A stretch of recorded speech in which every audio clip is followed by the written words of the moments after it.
So ingat sa mga tropa natin papasok din ng trabaho. Ang kalaban nito sa mga nagmumotor is yung lubak. Yung mga times kasi, di ba tropa, na natatakpan ng tubig yung lubak. Ay hindi mo alam, malalim pala. Ayun, nagiging sanhi ng aksidente.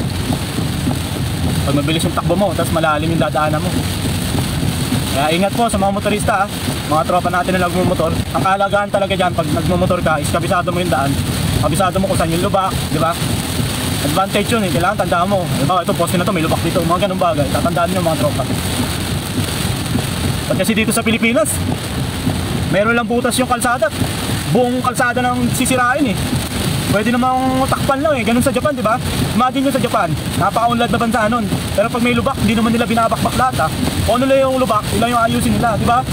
Pansin nyo ba yun? Nakikita natin yung sa TikTok na sa YouTube, saglit na. Titirahin nila yun, madaling araw. Para kinabukasan, paggamit ng mga motorista, okay na, wala ba aksidente. Dito sa atin, iba eh. May uka lang yung kalsada, buong kalsada na, sisirain eh.